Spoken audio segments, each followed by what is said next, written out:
dari peserta minggu lalu, dari angkatan ketiga, dari Rumah Sakit Kota Jogja. Jadi bidang logistik sampai mengecek, bahkan menyimpan sampel dari nasi bungkus yang dibeli. Jadi jangan sampai kemudian dari ada sumbangan relawan makanan untuk sekian ratus tenaga rumah sakit, mambu gitu kan, sudah tidak layak makan. Nah, seperti itu. Itu juga dari bidang logistik. Mungkin bagian gizi juga masuk di dalam bagian logistik. Atau mungkin sudah ada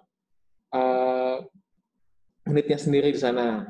Dan juga jangan lupa untuk mencegah infeksi di dalam rumah sakit itu sendiri juga rajin-rajin cuci tangan. Berarti juga dipikirkan bagaimana airnya, kemudian sabunnya, penunjang medisnya bagaimana, ada kelistrikan dan pipa-pipa air agar tidak bocor atau dan lain sebagainya. Nah, ini juga termasuk ranahnya logistik dalam ICS.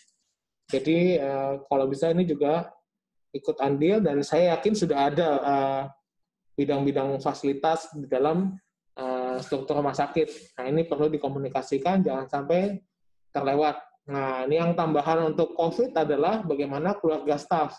Kita juga tahu ada banyak tenaga medis yang perlu dikarantina setelah melakukan pelayanan, kemudian tidak langsung pulang ke rumah, tapi ada rumah singgah. Nah, untuk mengadakan rumah singgah ini juga perlu dipikirkan bagaimana mengadakan rumah singgah, bekerja sama dengan siapa, atau memanfaatkan bangsal mana yang akan digunakan. Ini juga masuk ranah dan tanggung jawabnya logistik, kita ambilkan dari HICS. Nah, ini quality check untuk APD, nanti akan dibawakan oleh Bu Ipung. Ini sekedar kita tampilkan di sini, ada beberapa level dan bagaimana kualitasnya. Ini perlu dipastikan juga oleh bidang logistik, bekerja sama dengan bidang PPI, komite PPI, atau bidang safety and security dari staff. Karena ICS ini tujuannya adalah untuk memastikan bahwa tenaga kesehatan yang bekerja di dalam rumah sakit itu aman dan selamat untuk semua hazard, termasuk COVID-19 ini. Itu fungsinya dari ICS untuk diaktifasi. Nah, jadi tadi sudah disebutkan menyediakan sumber daya, termasuk internal dan eksternal. Nah, ini tadi sudah disebutkan oleh Pak Widodo dari Banjarmasin ya Pak ya. Bagaimana ini kalau kekurangan sumber daya? Bagaimana bisa dikomunikasikan ke IC untuk bisa memobilisasi sumber daya dari luar rumah sakit? Apakah itu beli dari prosedur normal maupun dari prosedur yang tidak normal, seperti sumbangan maupun dapat dari dinas kesehatan. Nah, ini perlu adanya disebut di Juklak di dalam rencana operasi rumah sakit. Jadi HDP-nya itu Hospital Disaster Plan. Kalau sebelumnya plan, pada saat bencana seperti ini, kita switch menjadi rencana operasi. Nah, bagaimana kebutuhan itu dipenuhi? Menggunakan komunikasi yang sudah kita bahas di minggu sebelumnya. Ini dia skemanya. Jadi mulai dari selection, kemudian procurement, pengadaan, penyimpanannya juga perlu dipertimbangkan, dan ini yang penting juga, jangan sampai terlewat pencatatan dan dokumentasi. Ini juga kita akan bahas lebih banyak lagi, agar barang-barang yang masuk, baik itu dari pembelian maupun sumbangan, itu perlu dicatat dalam form yang khusus. Dan pada saat dicatat itu tidak hanya dicatat kualitasnya, tapi juga kuantitasnya. Dan pada saat mencatat kuantitasnya, juga perlu disebutkan jumlah nominalnya dalam rupiah, karena ini akan ada hubungannya dengan pelaporan menjadi hibah rumah sakit, masuk ke pembiayaan. Nah, ini pentingnya manajemen support. Nah, inilah kemudian kita ingatkan kembali di workshop ini kepada Bapak Ibu peserta dari rumah sakit untuk memiliki Juklak SOP, baik itu perencanaan kebutuhan dan juga penerimaan dari kebutuhan itu sendiri. Nah, skenario-nya sudah ada. Bencana alam, kita hari ini tepat 13 tahun bencana gempa Jogja, 27 Mei, itu juga gitu. dulu merencanakannya untuk Merapi, ternyata yang datang adalah gempa. Tapi dari situ kita bisa belajar, kita punya lesson learn bahwa yang manusia rencanakan selalu saja kalah dengan rencananya Tuhan. Ya, jadi source capacity perlu juga direncanakan bagaimana memobilisasi tambahan tenaga maupun tambahan kebutuhan. Ini yang tadi saya sampaikan, contoh dari berita acara serah terima, perlu dicantumkan dengan jelas tujuan pemberian bantuan untuk penanganan COVID dan lain sebagainya, kemudian spesifikasi bantuan agar jangan sampai ini kualitas dari bantuan, quality assurance, diketahui juga oleh si pemberi bantuan. Banyak sekali filantropi, baik itu dari LSM, kemudian organisasi massa, ya toh, kemudian bahkan kelompok supporter juga ada ini yang memberikan bantuan, Jackmania memberikan bantuan kepada rumah sakit, tapi karena mereka mungkin awam dengan istilah-istilah medis, kemudian awam dengan spesifikasi teknis, akhirnya hanya memberikan bantuan tanpa tahu kualitasnya seperti apa. Beli di Tokopedia atau di marketplace yang lain, Shopee atau lain sebagainya, ternyata isinya abal-abal. Tidak dicek lagi, langsung diberikan ke rumah sakit. Nah, inilah pentingnya dari bidang logistik bekerjasama dengan bidang PPI untuk mengecek terlebih dahulu apakah APD ini bisa digunakan atau tidak. Dan jika tidak bisa digunakan, apakah mau diterima atau ditolak atau bagaimana. Dan jangan lupa mencantumkan juga nominal harganya, karena ini nanti akan ada hubungannya dengan pelaporan administrasi di kemudian hari setelah COVID ini selesai. Jadi ini khusus kepada teman-teman sejawat apoteker juga yang kebetulan menjadi bidang logistik di dalam ICS rumah sakit. Saya ambilkan juga dari International Pharmaceutical Federation Statement of Professional Standards. Jadi role of the pharmacist in the crisis management, menyediakan obat yang dibutuhkan berdasarkan data yang ada. Jadi kuncinya adalah berdasarkan data yang ada, adanya komunikasi di sini antara bidang logistik dengan bidang operasional dan juga bidang perencanaan. Kemudian siap menyediakan berbagai kebutuhan obat dan alat kesehatan dimanapun dan bagaimanapun caranya ke distributor. Bukan berarti menghalalkan segala cara, ini beda juga. Dan menetapkan prosedur agar aktivitas di instalasi farmasi tetap berjalan. Jadi ada SOP. Pentingnya di sini untuk membuat SOP yang menjadi lampion dari Hospital Disaster Plan Bapak Ibu. Nah, ini saya kembalikan ke Mbak Happy untuk diskusi terakhir kita. Mungkin untuk hari ini, bagaimana, apakah ada juklak untuk mengakomodasi sumber-sumber daya baik dari dinas, rumah sakit lain, atau dari luar rumah sakit, intinya seperti itu. Oke. Jadi terima kasih. Ini sekian presentasi saya. Silakan dilanjutkan. Kita dibuka diskusi dulu. Diskusi sekali dulu. Lagi ya. Iya. Yang coba Mas yang sebelumnya. Iya, maaf. Okay. Yang ini terkait dengan juklak. Ini berarti terkait dengan SOP yang sudah ada di rumah sakit ya Pak Gede ya. Oke. Kalau dari hasil survei awal, ada di sini dari 12 rumah sakit ada sebanyak 1, 2, 3 rumah sakit yang sudah memiliki. Jadi hanya salah satunya tadi rumah sakit Sari Mulia ya.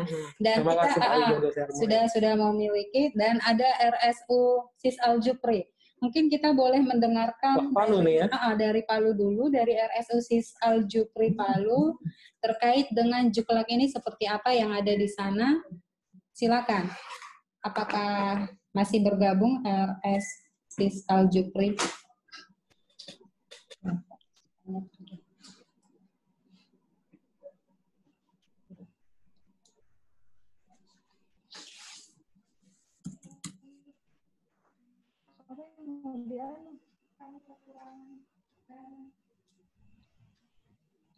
Dari Sis Al Jupri?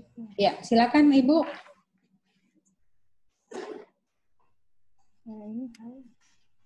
Sudah kedengaran suaranya Ibu, hanya pelan. Atau Bu, atau Ibu Farah, ini dengan Ibu Farah? Lagi nge-share itu kayaknya slide. Oh iya, luar biasa. Silakan. Oke, silakan. Bu Farah. Di-unmute juga Mbak. Ya.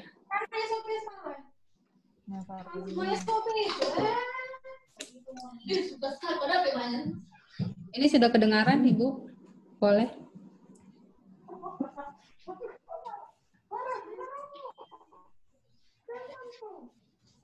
Halo? Oke. Atau yang lain dulu, Bu. Ya, kita yang lain dulu. Satu lagi ada yang sudah memiliki SOP ini adalah Rumah Sakit RSUD Sultan Imanuddin. Tahu yang ditunjuk, Pak? Oke, sepertinya RSUD Sultan Imanuddin belum bergabung. Baik, Sultan. tidak. Oh, itu tuh. Ini ada Oke. Sultan. Ya, Ada silakan. Ya. Siapa? Ya, Ibu Anissa, silakan Ibu. Iya. Terkait dengan Juklak ini, SOP apa saja yang sudah ada di rumah sakit? Kondisinya seperti apa? Harus pakai ini headset kalau mau bisa. Tidak ada headset. Headset kita kemana? Oh, ini sedang mencari headset. Headset kita kemana?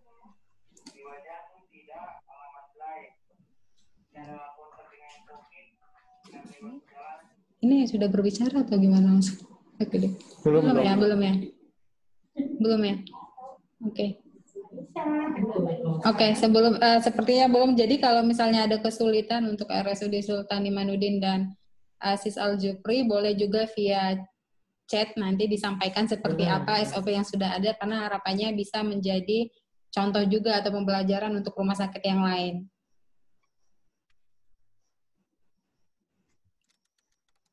Yang lagi, Pak.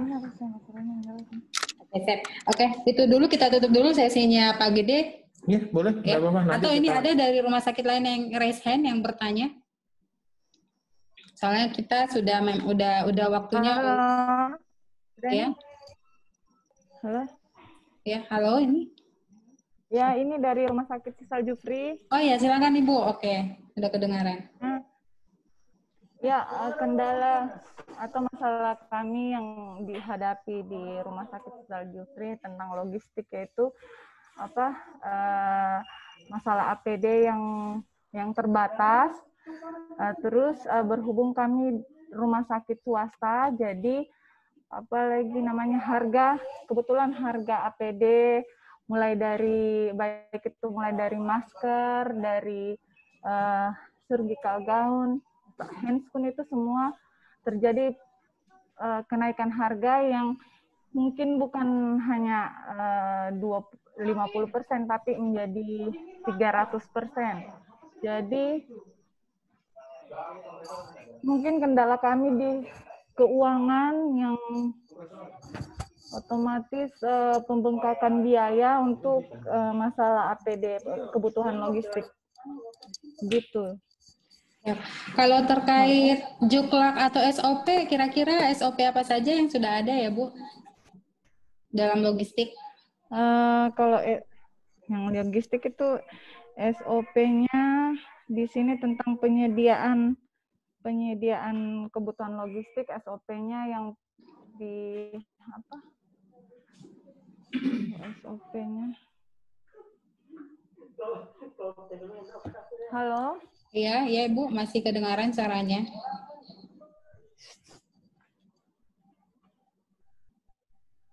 Ketersediaan ini tentang masalah SOP yang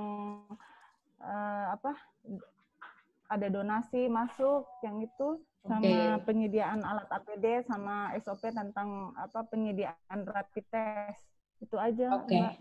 Oke, terima kasih Bu. Jadi mereka sudah punya beberapa SOP Pak Gede terkait tadi donasi dan juga pemakaian APD juga sudah ada. Terima kasih Bu Farah buat diskusinya. Ada penambahan lagi dari Pak Gede? Ya, terima kasih Bu Farah, Bu Anissa dari Bu Farah tadi ya, dari Al Jufri ya. Memang inilah kendala yang tadi saya sebutkan dari luar Jawa ini, kendalanya di transportasi, kemudian harga-harga APD. Itulah kenapa kita coba arahkan juga kepada teman-teman Bapak Ibu di rumah sakit untuk mencoba mungkin ke dinas kesehatan atau kemarin di komunikasi kita juga sudah arahkan bagaimana menggunakan media, tidak hanya media ke dinas kesehatan juga, tapi juga media sosial banyak untuk mendapatkan bantuan mobilisasi sumber daya dari filantropi. Jadi banyak sekali alumni-alumni Universitas Gadjah Mada, Universitas Pajajaran, Undip, UI, dan lain sebagainya itu yang mereka berlomba-lomba menyalurkan bantuan. Nah, bagaimana agar kita bisa mendapatkan perhatiannya mereka? Itu satu. Nah, yang kedua adalah memperluas jaringan. Jadi agar bantuan itu tidak hanya sekali saja, tapi juga lebih sustain. Seperti itu. Nah, untuk sustainabilitas berarti kita harus memprovide data dan informasi kebutuhan yang benar dan juga objektif. Dari situ nanti akan terlihat ada filantropi dari itu dan mereka akan hanya memberikan ke rumah sakit Sis Al Jufris saja seperti itu. Jadi ini salah satu solusi untuk memenuhi kebutuhan APD dan juga kebutuhan yang lain.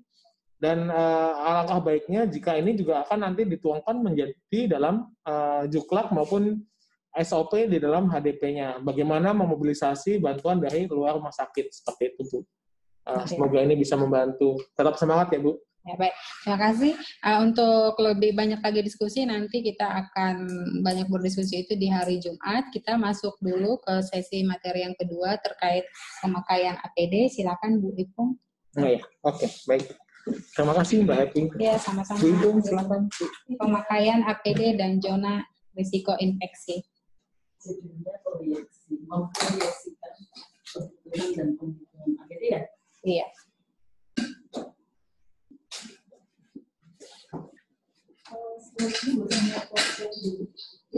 Setelah itu dari yang Excel.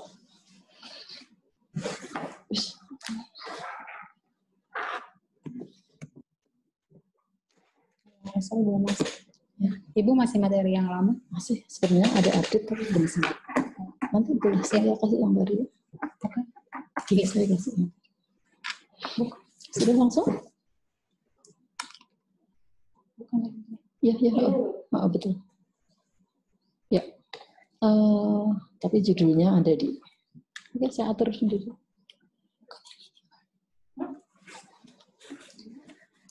Baik, Bapak Ibu sekalian, selamat siang. Assalamualaikum warahmatullahi wabarakatuh. Saya Sri Purwaningsih, Sarjana Keperawatan Nurse Master Kedokteran Tropis. Saya IPCN di Rumah Sakit Dr. Sarjito. Terima kasih PKMK sudah mengajak saya bergabung. Ibu Bapak sekalian, tentunya ini sesuatu yang sangat luar biasa. Saya tadi melihat ada satu dari Rumah Sakit Sari Mulia Banjarmasin ya. Selamat siang Dr. Dodo dan teman-teman di Sari Mulia. Apa kabar? Juga Bapak Ibu yang lain. Sesuatu yang sangat harus kita lihat adalah bagaimana kemudian terkait dengan pandemi yang sudah berjalan kurang lebih sekitar 3 bulan ini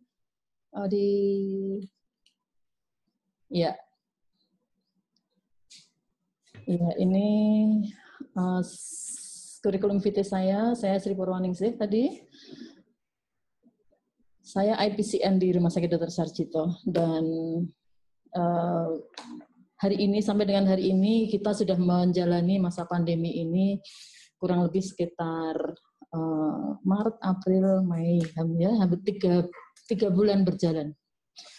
Nah, kalau tadi di materi Pak Gede sudah dibahas tentang bagaimana kita bisa menggunakan teknik-teknik komunikasi di dalam IGS, bahwa kalau kita melihat kembali kepada standar akreditasi yang ada, maka kita bisa melihat Ibu Bapak sekalian, Hospital Disaster Plan ini sebenarnya sudah diminta di dalam standar akreditasi rumah sakit, yaitu di standar PPI 8.3 elemen 3 dan juga standar MFK.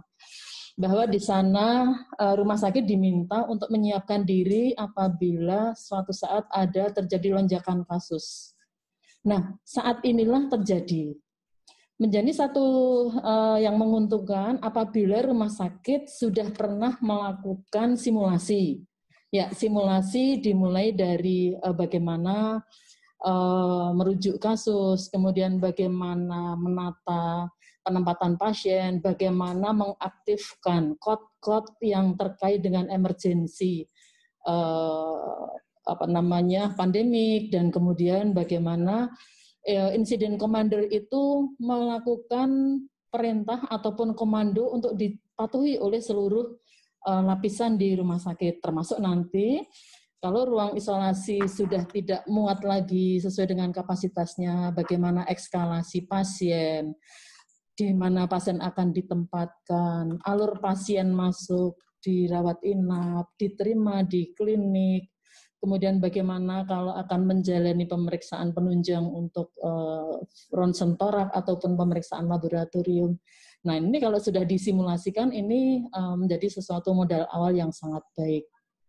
Nah, bagaimana kemudian berikutnya kita bisa melakukan proyeksi atau perkiraan kebutuhan APD di rumah sakit secara standar dan tepat. Sehingga tadi kalau ada keluhan dari rumah sakit kemudian ada kekurangan, kemudian mungkin ada pemakaian yang overuse atau sesuatu yang kurang sesuai dengan persediaan, maka ini menjadi suatu masalah di mana peran komite PPI atau tim PPI ini menjadi sangat penting sekali.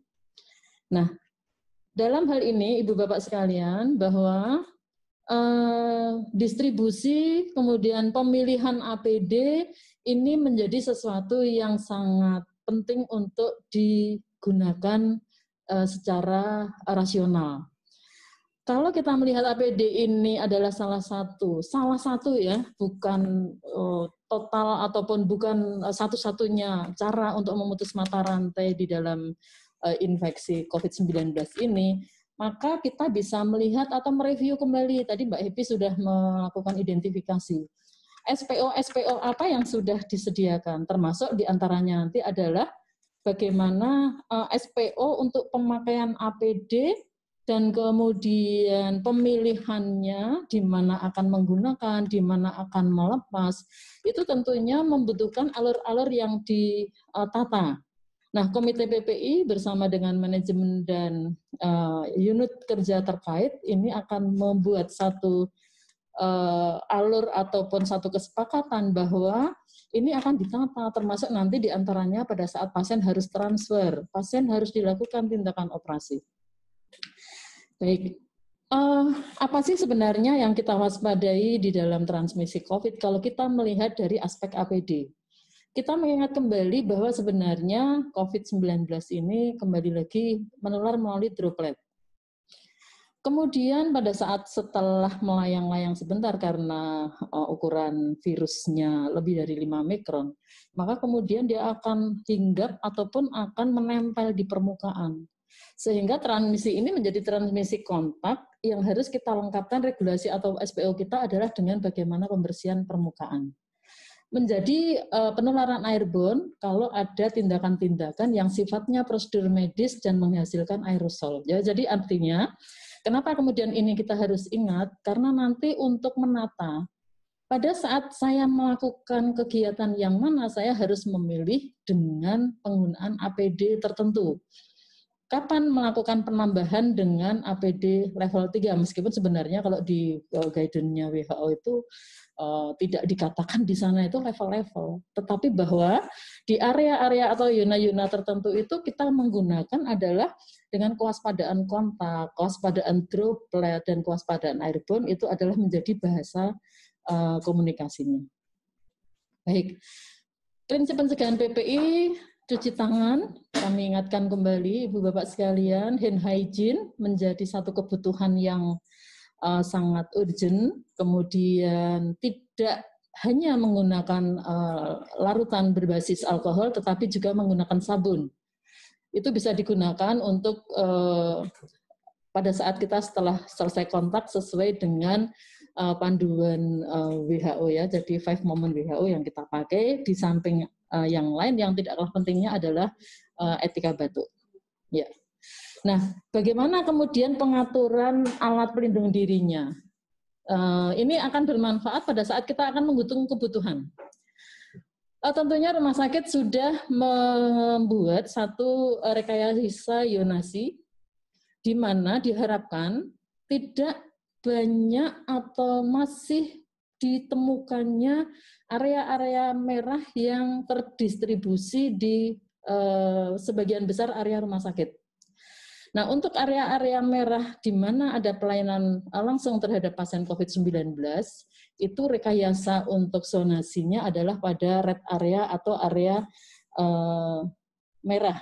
Nah, di situ nanti akan digunakan untuk atau akan dilakukan pelayanan-pelayanan termasuk yang nanti menghasilkan aerosol dengan penggunaan masker yang dipersyaratkan, itu akan menjadi satu hitungan untuk berapa jumlah kebutuhan. Nah, zona merah itu adalah zona-zona yang digunakan untuk pelayanan langsung pada pasien COVID, itu antara lain adalah poliklinik atau klinik yang melayani pasien COVID, ya. Kemudian ruang isolasi, ruang untuk pemulasaraan jenazah, pemeriksaan laboratorium, pemeriksaan ron sentora. Jika di dalam suatu kondisi itu belum mampu laksana untuk disatukan di satu area, maka di zona-zona itulah kemudian kita memberikan label atau pewarnaan dengan label merah. Kemudian label kuning atau pasien atau area-area di mana itu adalah area transisi. Area transisi itu adalah area-area di mana banyak kegiatan yang menghasilkan atau potensi melayani pasien-pasien yang memiliki gejala klinis menyerupai COVID. Itu areanya ada di area kuning, seperti ICU, klinik gigi, klinik THT, itu memiliki zona warnanya adalah kuning. Dan zona hijau adalah zona-zona yang tidak melayani langsung terhadap paparan COVID. Ya, nanti di dalam pedoman WHO di sana dikatakan di zona-zona inilah kemudian nanti akan digunakan kewaspadaan sesuai dengan kegiatan yang dilakukan. Baik. Nah, kita melihat di sini kenapa kemudian rumah sakit harus menyusun zonasinya. Prinsip adalah untuk memutus mata rantai infeksi antar pasien, petugas dan pengunjung. Kemudian pemakaian APD sesuai kebutuhan. Jadi tidak di semua zona atau di zona kuning atau zona merah penggunaan APD-nya sama. Tidak sama. Kita harus melakukan analisis risiko terhadap tindakan-tindakan yang akan dilakukan untuk pasien. Ya. Nah, ini makna zonanya. Makna zona tadi, merah adalah area perawatan, kuning adalah area transisi, dan kemudian hijau adalah area non-COVID, ya. Di mana di situ nanti akan diberi sign atau tanda yang ditetapkan, nanti PPI bisa bekerja sama dengan satuan kerja terkait untuk membuat labelingnya. Termasuk diantaranya adalah penataan jalur atau penataan alur kalau misalnya pasien akan menuju ke area penunjang seperti kamar operasi, radiologi ataupun laboratorium jika diperlukan. Baik, ini APD-nya. Nah, APD ini Ibu Bapak sekalian di area merah, kuning maupun hijau, ya. Jadi terutama adalah pada saat melakukan kegiatan yang sifatnya menghasilkan aerosol, maka kemudian ada analisis yang nanti dilakukan prinsip penggunaan APD-nya oleh PPI. Ya, jadi di situ bisa ditambahkan penambahan dengan poster pada saat area pemakaian APD, area pelepasan APD, itu sangat penting sekali untuk menyediakan cermin maupun poster, sehingga potensi-potensi untuk mentransmisi petugas pada saat misalnya melepas APD itu bisa dikontrol dengan seksama. Ya, ini zona merah, ya.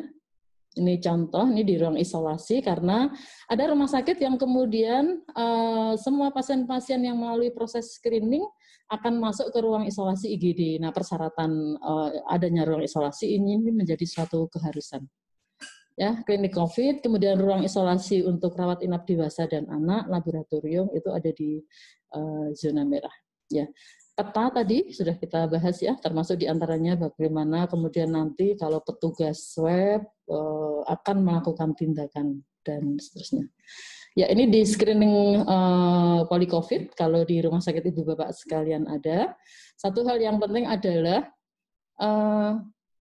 bagaimana kemudian penggunaan alat pelindung diri ini bisa digunakan tanpa melihat atau tanpa memberikan potensi untuk petugas itu terpapar ataupun mengalami kesulitan manakala pemakaiannya panjang. Ya, jadi artinya pada saat petugas itu melayani pasien, maka ada waktu-waktu yang bisa diatur ataupun alur yang diatur untuk mencegah hal-hal yang tidak diinginkan terjadi.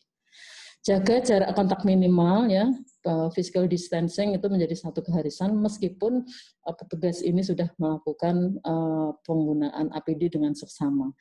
Hati-hati Ibu Bapak sekalian, justru kewaspadaan yang agak rendah, agak berkurang selama ini yang dianalisis banyak terjadi adalah pada saat petugas itu berada di rest area. Nah, rest area itu merasa kumpulnya dengan teman, kemudian kewaspadaannya menurun. Nah, ini yang tidak diizinkan. Artinya kita harus waspada pada siapa saja termasuk teman kita sendiri. Keharusan memakai masker itu harus dipatuhi 100%. Ya. Apalagi kalau ada di ruang-ruang tertutup, di mana tata ventilasi atau aliran udaranya tidak bisa dikontrol, itu kita harus hati-hati.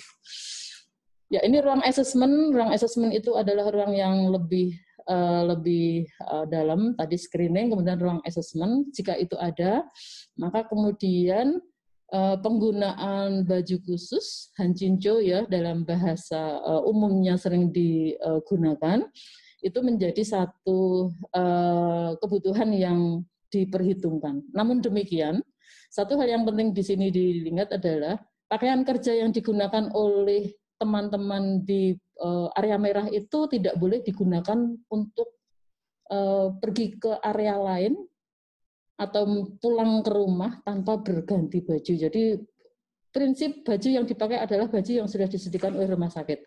Pada akhir sesi dari pekerjaannya nanti petugas ini disarankan untuk melakukan pembersihan diri dengan mandi. Baik, kapan kita menggunakan masker N95 jika ada tindakan-tindakan yang sifatnya aerosol, ya.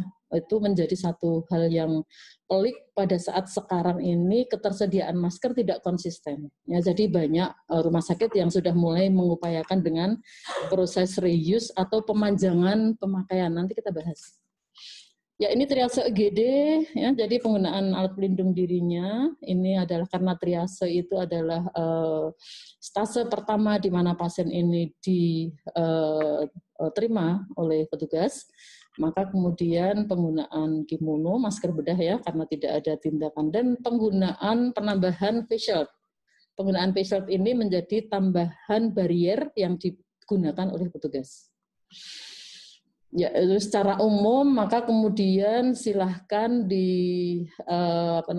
kalau rumah sakit yang menerima pasien COVID ini melalui ruang isolasi IGD, maka IGD ini menjadi zona merah ya, bukan zona kuning. Monggo, ini ada cukup banyak variasi. Ada rumah sakit yang memiliki klinik khusus COVID, ada yang kemudian ada klinik screening atau proses screening, baru kemudian yang ditemukan positif, screeningnya ada gejala, ada demam, ada itu kemudian pindah ke IGD. Ya, itu menjadi suatu proses yang ya, ruang isolasi IGD zona merah ya, sama ya dengan yang digunakan untuk isolasi rawat inap.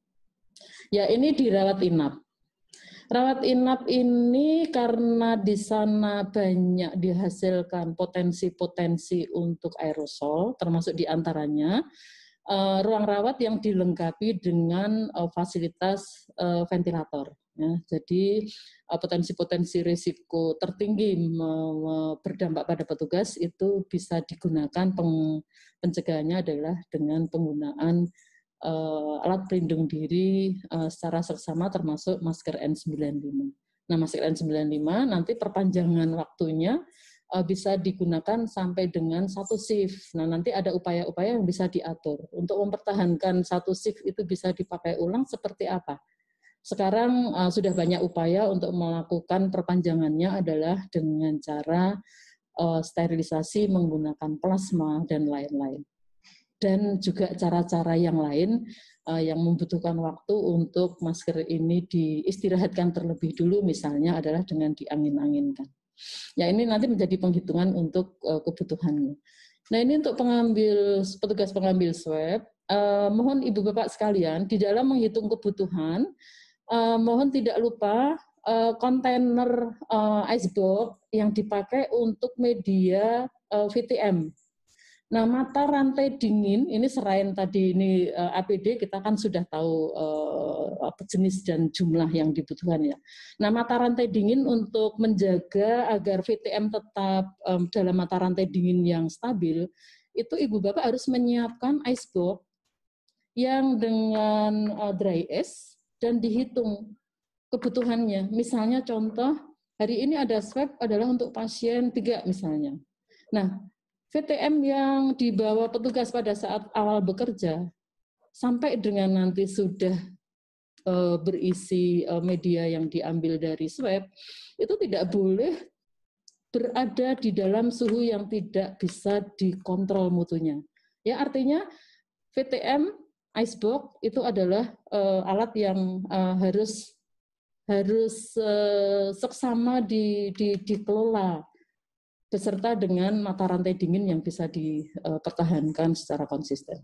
Ya, petugas pengambil swab nanti penggunaan alat pelindung dirinya. Nah, ini termasuk diantaranya petugas ronsen, karena dia tidak terpapar dengan alat-alat atau tindakan-tindakan aerosol, maka yang digunakan adalah dengan baju yang bisa di-reuse. Jadi tidak perlu menggunakan coverall. Ya. Nah, ini di laboratorium, karena laboratorium itu adalah risikonya tinggi sama dengan swab, maka penggunaan sarung tangan lapis 2 itu menjadi satu kebutuhan yang harus dihitung. Ya, ini APD pada petugas pemulasaraan jenazah. Ya, kita melihat di sini ada sepatu bot, masker N95. Nah, nanti pada saat jenazah itu sudah masuk ke dalam petinya, kemudian dilakukan sealing dengan menggunakan lem ataupun dengan perekat yang tidak bisa dibuka kembali, maka jenazah itu sebenarnya sudah aman. Tetapi pada saat memulasara itu harus betul-betul menggunakan kewaspadaan yang tertinggi. Oke, ini supir ambulan ya. Supir ambulan ini baju khusus sebenarnya ini bisa opsional ya, penutup kepala, sepatu tertutup, masker bedah dan face shield itu bisa dipakai. Nah, ini di area kuning ya, karena area kuning itu sangat berada di area transisi di mana ini harus digunakan secara konsisten. Ya, ICU, ICCU, Cath Lab, OKIGD, NICU itu adalah menjadi area risiko sedang dengan zona kuning karena berpotensi untuk tindakan-tindakan yang sifatnya aerosol. Ya, area lanan untuk area hijau ini tentunya tidak memerlukan APD yang lengkap, ya, jadi sesuai dengan analisis risikonya. Maka kemudian bisa digunakan masker bedah, kalau bisa ditambahkan face shield jika itu diperlukan. Ya, oke, slide Excel. Bagaimana penghitungan APD-nya? Silakan Mas yang Excel.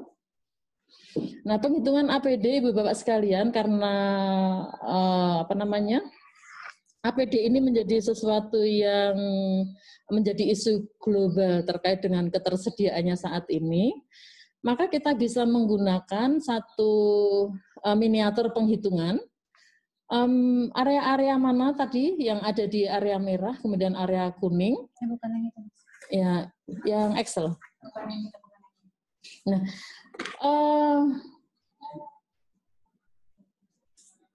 ya, Ibu Bapak sekalian nanti bisa melihat untuk penghitungan APD itu sesuai dengan rekomendasi Kementerian Kesehatan bahwa kita harus melihat jenis-jenis petugas yang ada pada lokasi tertentu.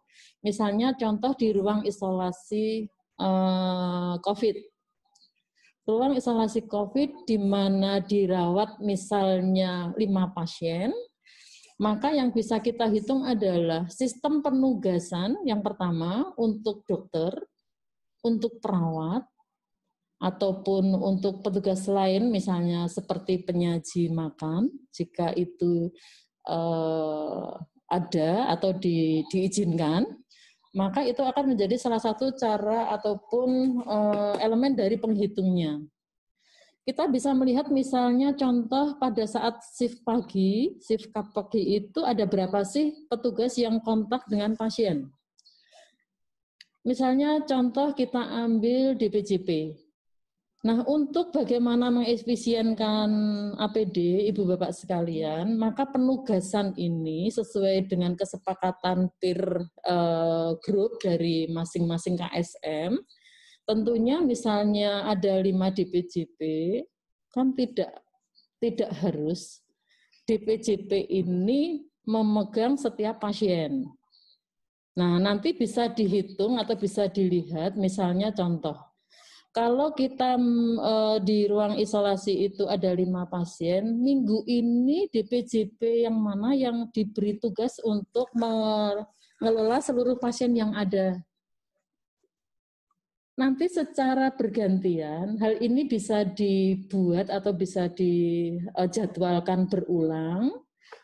Kemudian untuk kita bisa melihat di sini, di pagi hari ya, di PJP misalnya ada 3 orang dengan 1 kali kunjungan. Chief Resident kalau itu ada di rumah sakit pendidikan, perawat ya dengan 2 orang atau 4 kali kunjungan. Kemudian dokter THT, kita bisa lihat di sini di petugas yang melakukan swab, itu 2 orang dengan 1 kali kunjungan. Sehingga dari masing-masing petugas personal ini nanti kita akan jumlahkan. Ya, dari 1 hari di shift pagi, itu ada 19 orang yang akan kontak dengan pasien. Satu prinsip PPI yang harus dipegang itu adalah seminimal mungkin kontak. Nah, kalau di sini kita melihat 4 kali, maka ada hal-hal tertentu yang bisa kita atur, Ibu Bapak sekalian. Monitoring pasien bisa secara berkala dilakukan melalui proses ataupun melalui fasilitas CCTV atau intercom yang bisa dipakai untuk diskusi atau komunikasi dengan pasien. Ya, itu merupakan salah satu cara untuk bagaimana melakukan provider safety dan efisiensi. Oke, kita lihat di sini yang jaga sore itu ada 11 petugas atau 11 kontak ke pasien, dan malam ini adalah 12 petugas kontak, 2 orang 4 kali ya, artinya 8 kali kontak ini yang akan kita sediakan. Nah, nanti APD alat pelindung dirinya tergantung dari analisis risikonya tadi. Kalau kontaknya itu tidak dalam tidak dalam kategori tindakan-tindakan yang menghasilkan aerosol, maka kemudian regulasinya PPI ditetapkan untuk APD yang mana atau APD yang level mana yang akan diperhitungkan untuk menghitung kebutuhan dan di dalam SPO yang digunakan. Ya. Ini adalah estimasi-estimasi yang Ibu Bapak nanti bisa gunakan untuk menghitung. Tentunya ini adalah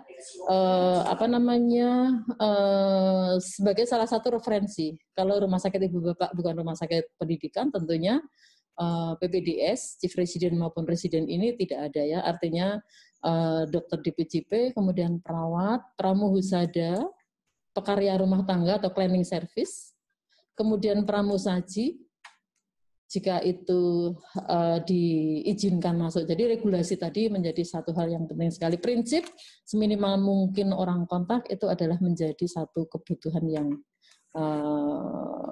diprioritaskan.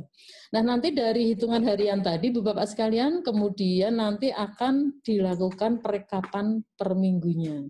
Ya, sehingga kalau kita melihat di sini ada jumlah yang tersedia saat ini pada saat bulan atau minggu keempat misalnya hari Senin, jumlah yang tersedia berapa, kemudian prediksi kebutuhan yang berasal dari hitungan tadi jumlahnya berapa yang rusak, berapa yang layak pakai, tentunya ini adalah APD yang bisa di-reusable, dan ini adalah kebutuhan yang diajukan atau dihitung untuk nanti meminta ke logistik ya.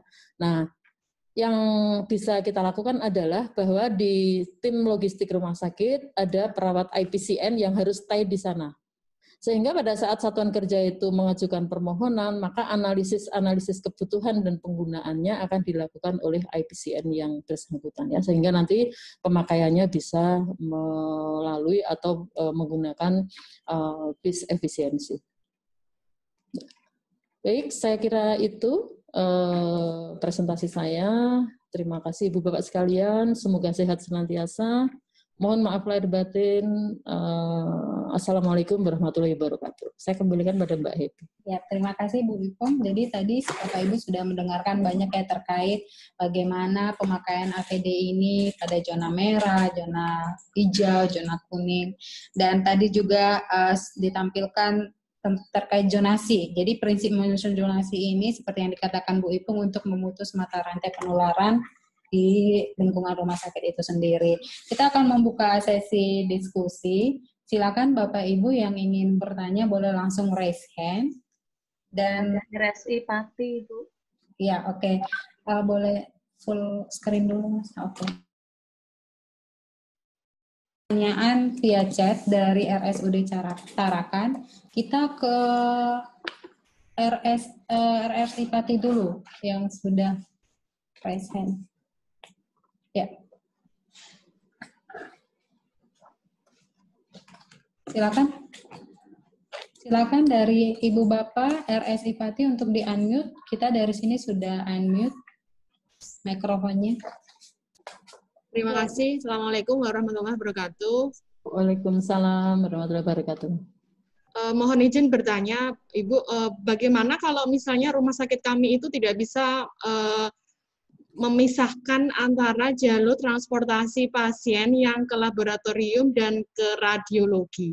Jadi untuk transportasi pasien COVID maupun non-COVID itu masih jadi satu karena desain bangunan yang tidak bisa lagi kami otak-atik begitu. Itu yang pertama. Kemudian yang kedua terkait dengan zonasi merah, kuning, hijau. Untuk zonasi transisi itu apakah ada konsekuensi yang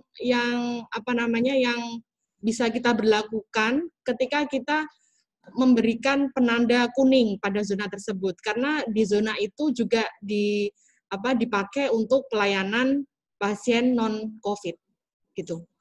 Terima kasih Bu. Ya. Baik, terima kasih dari Ibu Nur Ifa. Silakan Bu Ibu, ada 2 pertanyaan tadi terkait transportasi dan juga terkait donasi. Ya. Donasi. Zonasi. Baik, terima kasih Bu Ifah ya.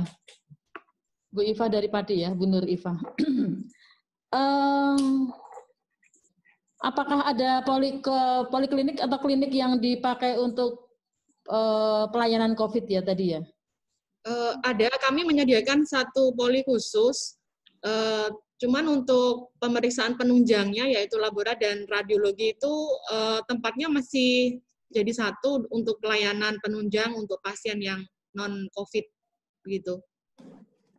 Baik, menjadi sangat baik sekali manakala sebenarnya poliklinik itu atau klinik COVID yang disediakan itu dilengkapi dengan fasilitas atau tempat untuk pengambilan spesimen laboratorium, Bu Ifah, Mbak Ifah ya.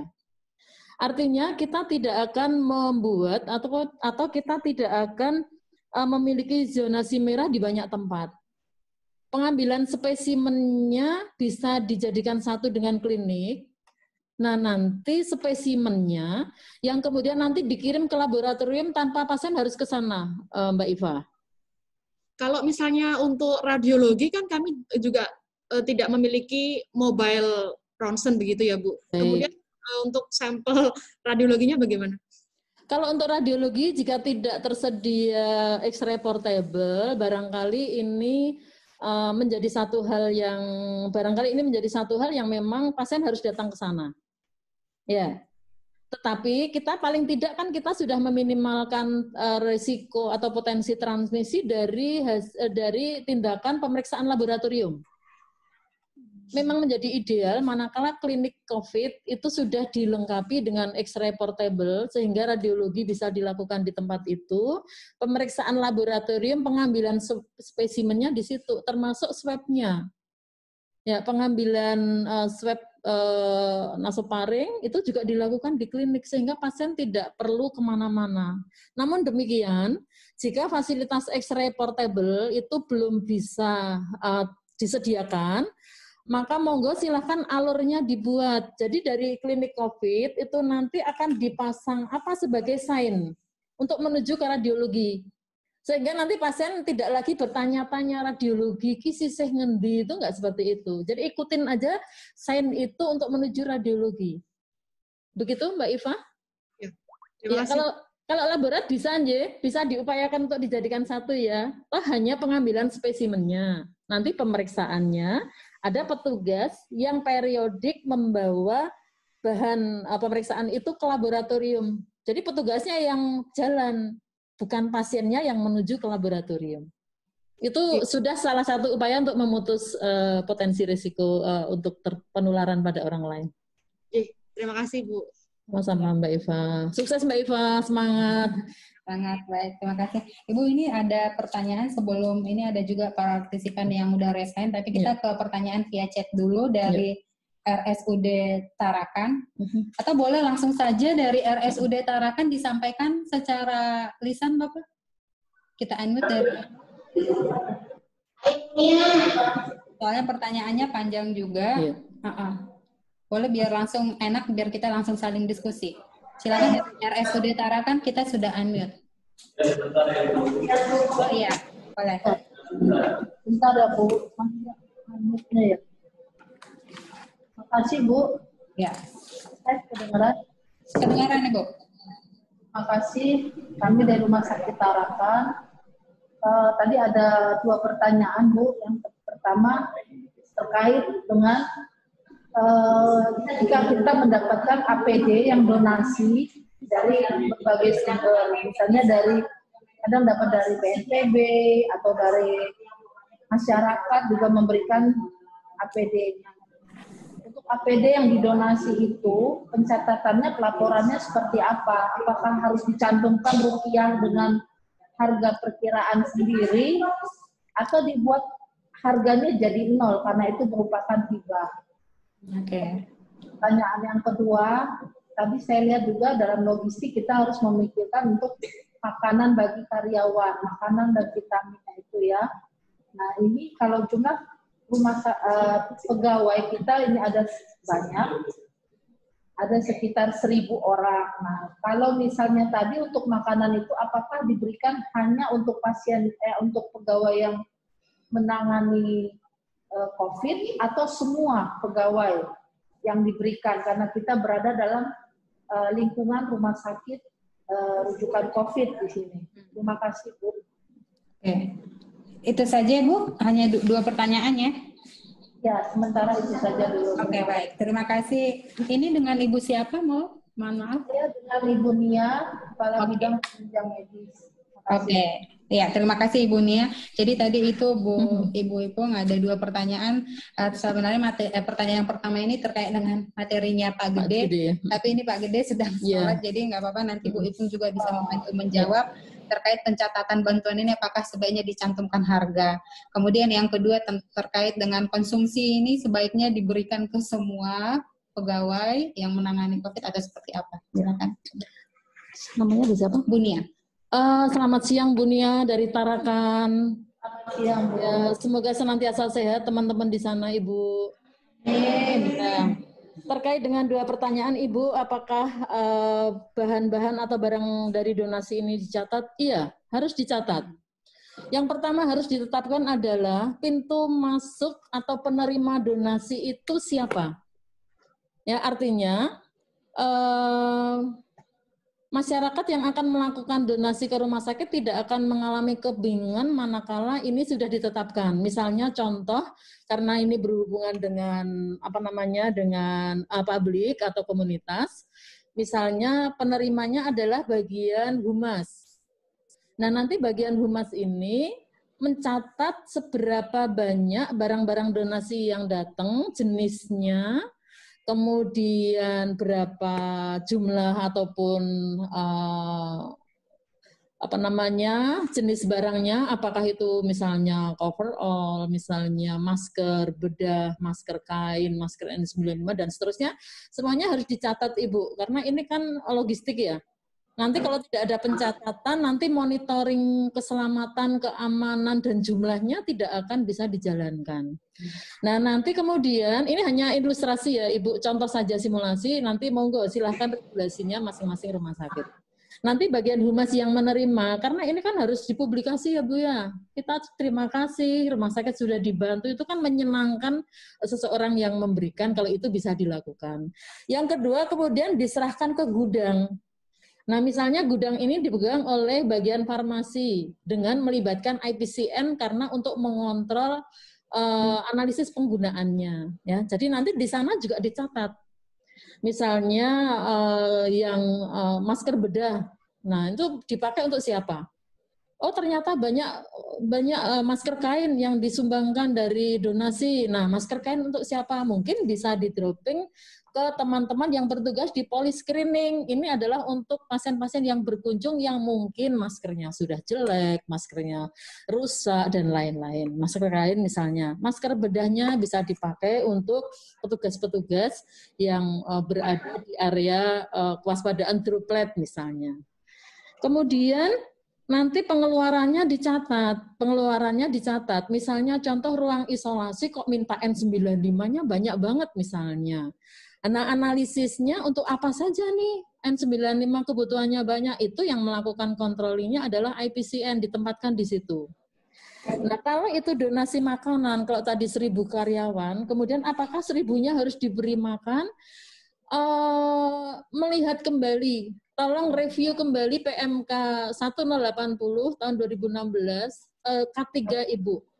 Yang untuk K3J itu yang akan mereview kembali regulasinya. Siapa sih yang berhak untuk mendapatkan support makanan? Kalau memberi makan, maaf, 1.000 orang ya kan banyak banget ya. Nah, siapa mereka yang kemudian harus diberikan support makanan? Ya mereka-mereka yang bertugas di area risiko merah. Teman-teman kita yang ada di area risiko merah itu pada saat mereka harus menggunakan APD dengan level 3 tindakan aerosol berjam-jam, bayangkan. Dia untuk minum, dia untuk proses evaporasinya sangat luar biasa sekali. Nah, pada beliau-beliau yang ada zona merah mohon diprioritaskan. Kalau ada donasi makanan yang lebih, silahkan Ibu kalau mau dibagikan ke yang lain selama itu mencukupi, ya, karena ini menjadi regulasi rumah sakit. Saya kira begitu, Ibu. Ya, begitu. Bagaimana Ibu Nia?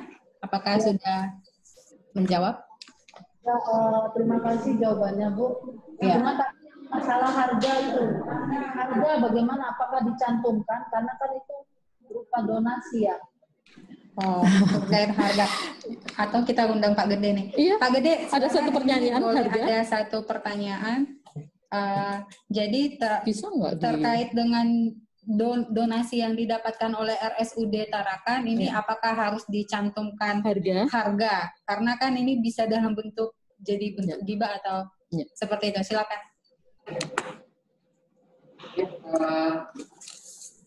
Terima kasih pertanyaannya. Memang ini menjadi kendala di setiap bencana, Bu. Jadi di semua bencana yang kita alami, hampir semuanya itu bahkan sampai tsunami Aceh, itu kita selalu kembali dihadapkan dengan permasalahan seperti ini. Jadi dinas kesehatan, rumah sakit, dan lain sebagainya itu mendapatkan masukan dari BPK setempat pada saat menerima bantuan itu tidak dicantumkan nominal finansialnya. Jadi harganya itu tidak dicantumkan. Jadi mereka harus buka lagi dokumennya. Padahal itu dokumen sudah bertahun-tahun yang lalu, kemudian dihitung ulang lagi. Jadi kita tidak ingin hal ini terjadi lagi di bencana COVID ini.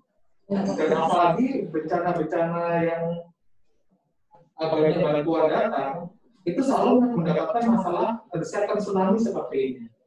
Jadi masalah pemusnahan obat-obatan yang tidak diinginkan, kemudian ini tadi yang kita sudah bahas bagaimana APD-nya jika kemudian APD-nya tidak sesuai, mau dimusnahkan atau digunakan untuk kebutuhan lain seperti itu. Dan ini salah satu bencana yang kedua, bencana administrasi.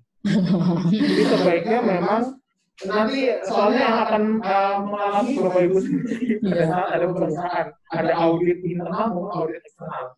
Jadi di berita acara saat tema sebaiknya dicantumkan juga perhatian. Oke, ya. Terima kasih buat Pak Gede. Bagaimana Ibu? Jadi memang sebaiknya harus dicantumkan harga dari donasi yang kita dapatkan. Begitu ya, Ibu? Ya, baik. Berarti itu kita pakai harga perkiraan sendiri aja ya? Iya. Harga perkiraan. Harga perkiraan. Oke. Ya, baik. Terima kasih Bu Nia dari RSUD Tarakan. Ini sebenarnya waktu kita sudah lewat 7 menit, tapi masih ada 2 orang yang raise hand. Jadi mohon maaf, mohon izin kepada Bapak Ibu, kita buka kesempatan 2 pertanyaan ini saja dari Pak Indrawan dan dari Pak Widodo. Ini tadi Pak Widodo juga menyapa Ibu via chat, sebenarnya kenal. Ya. Jadi ini mohon disampaikan pertanyaannya secara singkat aja, juga nanti mohon izin juga untuk Bu Ipung atau Pak Gede untuk menjawab singkat. Silakan kepada Pak Indrawan terlebih dahulu untuk berikan pertanyaan. Silakan Bapak. Saya Kadafi Indrawan dari Rumah Sakit Umum Daerah Abdul Muluk, Lampung. Oh ya, iya Pak, silakan Pak. Saya ada 3 pertanyaan ini. Yang pertama mungkin dari dalam implementasi logistik dalam ICS, apakah kita juga ikut bisa memberikan suatu dukungan atau memberikan suatu saran kebijakan sebagai apresiasi kepada tenaga kesehatan dari segi jasa terutama ya, di mana kan mereka kan sudah berkorban nyawa dan juga udah bertaruh nyawa untuk mungkin ya dari ICS itu kita bisa menyarankan apakah ada tambahan insentif dan segala macam. Okay. Kedua terkait dengan zona. Di beberapa kota, di beberapa daerah, dikatakan tadi kan di slide untuk UGD dan di OKA itu masuk dalam kategori zona kuning.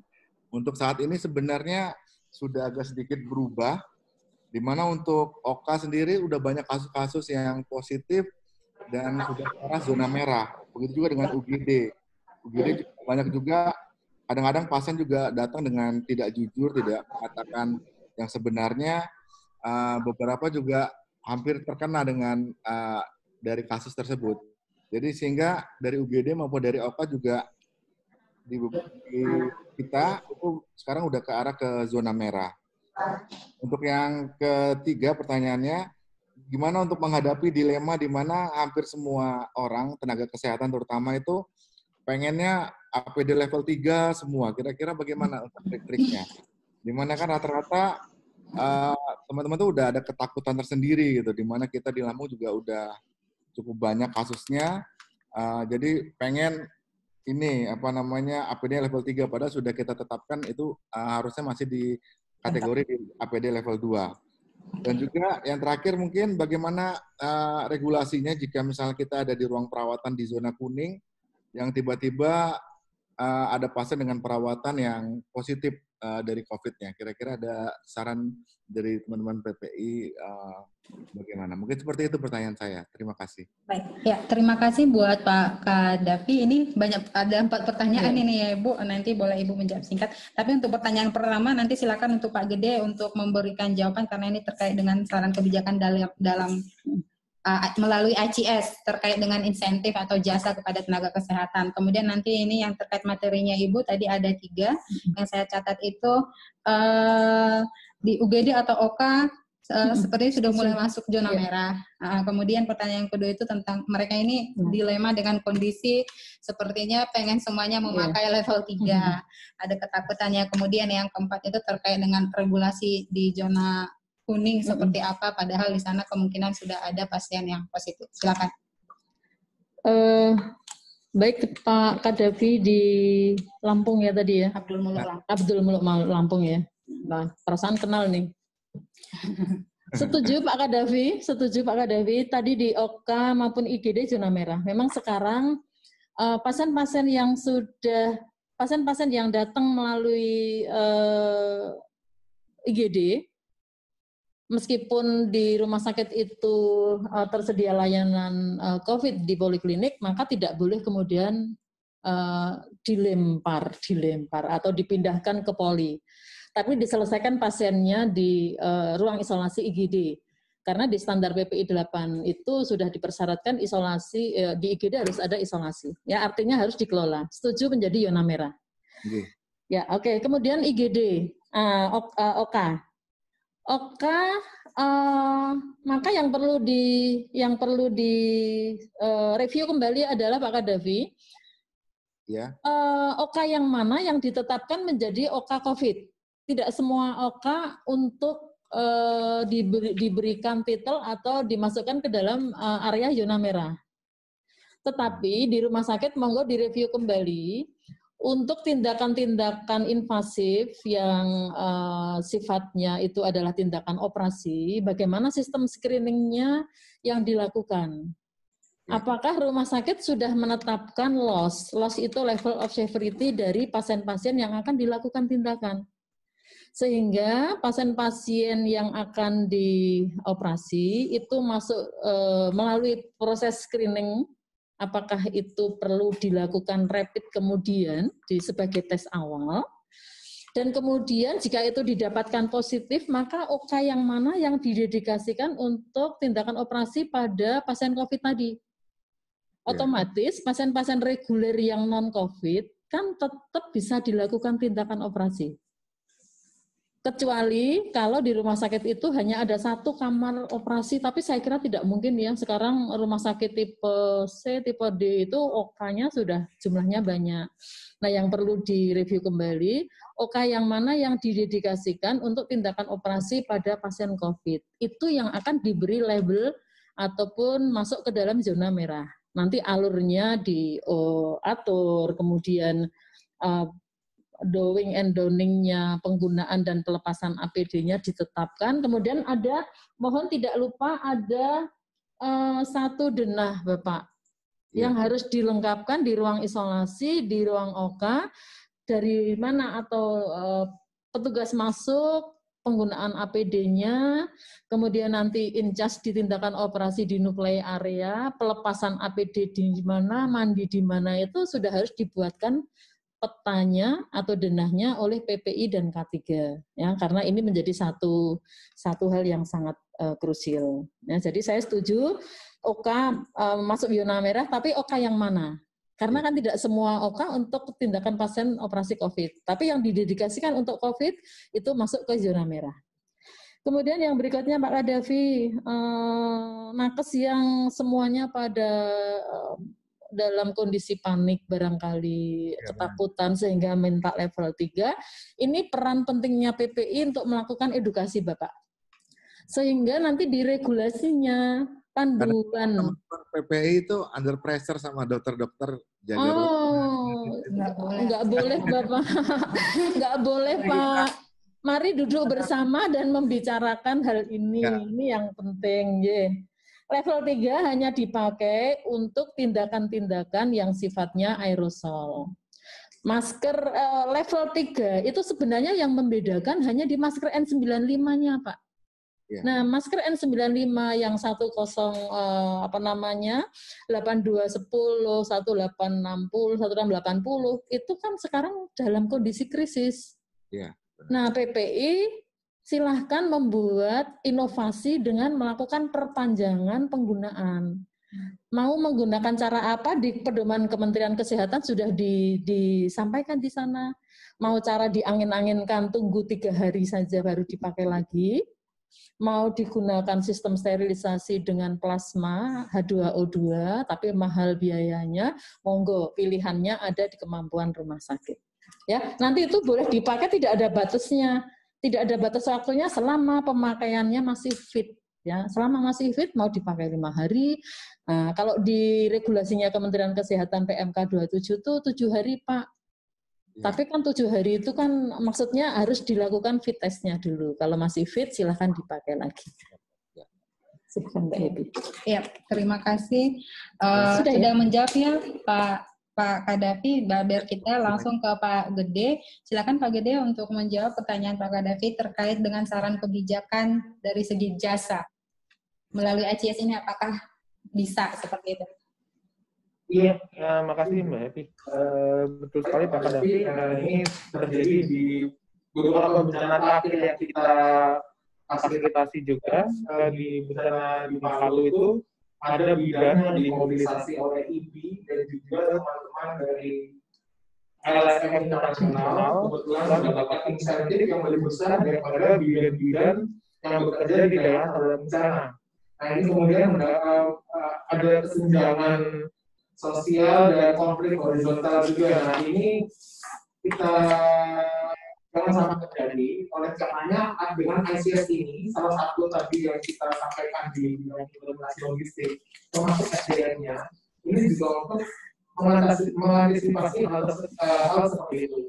Jadi kalau bisa diusulkan akan sangat baik pada perencanaan dari bidang operasional kemudian diusulkan ke manajemen rumah sakit. Ini akan sangat baik. Dan kita sendiri dari kami dari PPKMK juga akan membuat kajian mengenai hal ini dan akan juga memasukkan sumber daya manusia sebagai polisi juga untuk pengambil kebijakan di tingkat pusat. Seperti itu Pak. Mungkin ini yang bisa kita tawarkan solusi sementara ini. Terima kasih. Ya, terima kasih. Ya. Bagaimana Pak Kadafi? Jika ada diskusi selanjutnya nanti silakan hari Jumat kita juga masih mengundang Bu Ipung dan Pak Gede. Ya, terima kasih Bu Ipung, Pak Gede. Ya, sama-sama Bapak. Iya, sama-sama Pak Kadafi. Oke, kita satu lagi aja ini mohon izin ya Bapak Ibu, ini singkat saja dari Pak Widodo. Silakan Bapak.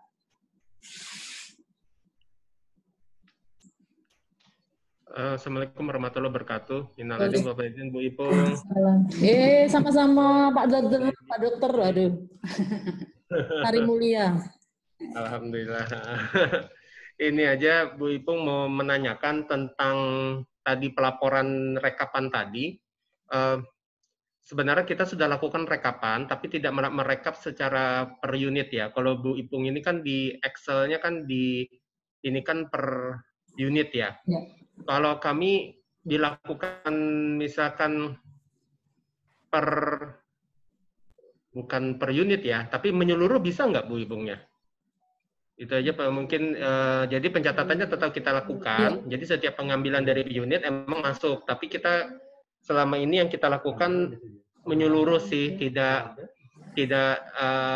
per unit ya. Tapi kalau Bu Ipung ini nanti akan kita coba sosialisasikan ke teman-teman di unit logistik untuk melakukan tadi mencoba per unit supaya kita sih selalu kontrol selalu ada. Tapi ini saya baru lihat, kata menurut saya bagus juga bisa saya coba. Cuman terakhir saya dapat informasi dari teman-teman logistik sebelum ke manajerian med kita, mereka menyeluruh. Ya, jadi betul. Semua pemakaian perkiraan penyeluruh. Jadi kita mungkin sementara kita lakukan seperti itu. Tapi kalau yang ini kita butuh waktu untuk mensosialisasikannya. Mungkin itu aja pertanyaan saya, Bu. Terima kasih. Baik. Pak Widodo, Pak Dokter Dodo. Ya, jadi tadi itu hanya gambaran dari unit kecil saja. Nanti untuk kompilasinya silahkan itu digabung dari satuan kerja atau unit yang lain, Dok. Jadi nanti gabungkan dengan yang lain sehingga nanti bagian logistik rumah sakit, tingkat rumah sakit itu akan punya data dari seluruh rumah sakit. Ini kan hanya dari misalnya instalasi rawat inap 1, belum nanti yang dari IRNA 2, IRNA 3, dari rawat jalan, dari kamar jenazah, dari driver. Jangan lupa driver juga memiliki kebutuhan pada saat mereka akan transport. Nah, tadi ada pertanyaan yang dari Pati tadi, pada saat kemudian ada satu alur yang sulit untuk dilalui dengan jalan darat karena mungkin kredit, karena mungkin banyak hal, maka salah satu cara transport pasien menuju ke tempat-tempat penunjang itu bisa dengan ambulans. Ya, itu nanti akan dihitung juga di dalam kompilasi kebutuhan rumah sakit. Gitu, Dr. Dodo. Ya. Salam untuk Sari Mulia. Ya, terima kasih. Ya, terima kasih Dr. Widodo. Baik, itu saja kita cukupkan untuk pertemuan hari ini, Bapak Ibu. Ini mohon maaf banget, ini waktunya sudah sangat banyak lewat, dan memang kalau kita belajar dari angkatan sebelumnya juga ya, sesi ini selalu banyak pertanyaan dari peserta. Jadi sering juga waktunya lewat. Tapi nanti ini silakan Bapak Ibu yang masih memiliki pertanyaan, nanti di hari Jumat akan kita banyak bahas lagi. Baik, itu saja dari saya. Terima kasih buat Bapak Ibu yang sudah bergabung. Untuk hari ini kita tidak ada penugasan. Penugasan itu hari kedua. Esok akan kita sampaikan penugasan. Jadi di hari ketiga, hari Jumat nanti akan kita bahas juga terkait penugasan ataupun hal lain yang penting ingin Bapak Ibu diskusikan. Baik, itu saja dari saya. Terima kasih, selamat beraktivitas. Terima kasih juga buat Bu Ipung, terima kasih buat Pak Gede, dan juga Bapak Ibu dari Bapelkes Semarang ataupun Bapelkes yang lainnya. Ini sangat ada juga dari Bapelkes lainnya. Semangat bekerja, salam sehat dari kami.